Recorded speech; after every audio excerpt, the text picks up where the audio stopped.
Hi అండి. ఈరోజు మీకు నేనైతే ఒక స్పెషల్ పప్పు అయితే చూపిస్తున్నా. చూడండి, ఇది మినప్పప్పు అండి. మినప్పప్పుతో పప్పు చేసి చూపిస్తాను మీకు. దానికోసం కావలసిన వస్తువులు ఇగో, నేను 300 గ్రామ్స్ మినప్పప్పు తీసుకున్నానండి. 2 పచ్చిమిర్చిని ఇలా కట్ చేసి తీసుకున్నాను, చిన్నగా గంటు పెట్టుకొని. తర్వాత ఒక అల్లం ముక్కలు తీసుకున్నానండి, ఇలా 1 ఇంచ్. తర్వాత కొద్దిగా సోప్ తీసుకుంటాను, 1 స్పూన్ సోప్ అండ్ 2 తేజపత్తి ఆకులు. తర్వాత ఒక 4 ఎండుమిర్చి తీసుకున్నాను. నేను గ్యాస్ ఆన్ చేసుకుంటున్నానండి. ఇక్కడ ప్యాన్ పెట్టుకుంటున్నా.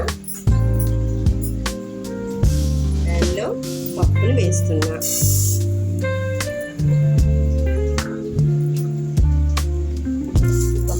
బాగా ఫ్రై చేస్తానండి. మినప్పప్పుతో పప్పు చేస్తే బంక అయిపోతుందని చూస్తున్నారా? ఫ్రై చేసుకుంటే బంక అవ్వదు, బాగా ఫ్రై చేసుకోవాలి. ఇలా లైట్గా ఫ్రై చేసుకున్నానండి, చూసారు కదా. దీన్ని ప్రెషర్ కుక్కర్లో తీసుకొని సిటీ వేసుకుంటాను. ఇలా నీట్గా కడుగు పెట్టుకోవాలండి. చూడండి ఎంత మైలా వచ్చిందో ఫుల్. దీన్ని క్లీన్ చేసుకొని కుక్కర్లో పెట్టుకుంటాను సిటీ. దీంట్లో కొద్ది సాల్ట్ వేసుకుంటానండి, 1 స్పూన్లో. కొద్దిగా పంచదార వేసుకుంటాను, అది బాగా బాయిల్ అయిపోతుంది. పెట్టుకుని 3 సిటీలు వేసుకుంటానండి, బాగా బాయిల్ అయిపోతుంది.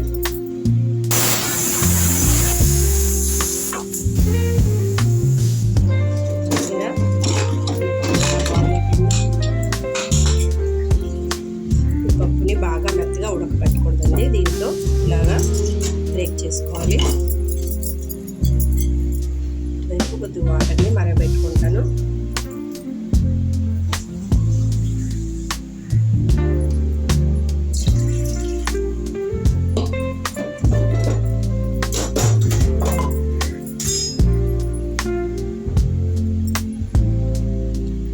పచ్చిమిర్చి వేసుకుంటాను.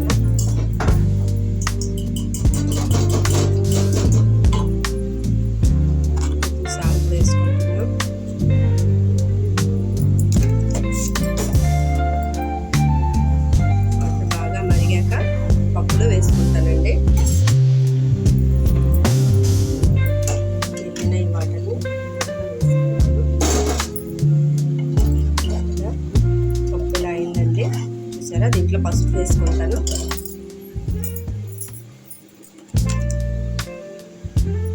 స్పూన్ వేసుకొని పప్పు అయితే బాగా కెరిలింది. ఇప్పుడు నేను తాలింపు వేసుకుంటాను. తాలింపు కోసం ప్యాన్ పెట్టుకున్నానండి. ఇలా పెట్టుకున్న ప్యాన్లో 2 స్పూన్స్ ఆయిల్ వేసుకుంటాను. దీంట్లోనే తేజపత్తి ఆకులను వేస్తానండి.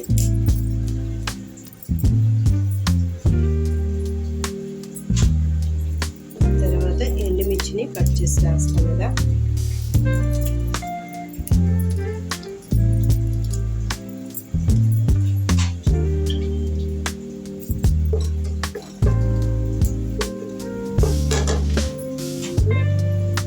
సోప్ వేస్తానండి.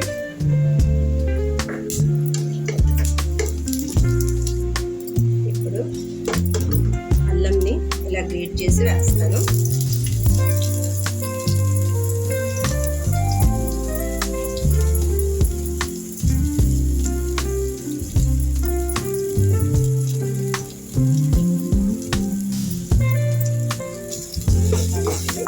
బాగా ఫ్రై చేసుకుంటాను.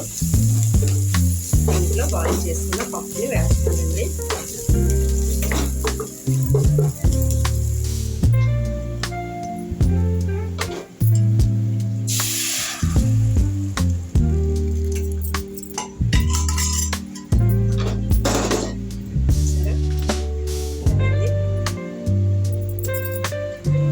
ఇప్పుడు ఈ పప్పులో నేను కొద్ది జీరా పౌడర్ వేస్తున్నానండి.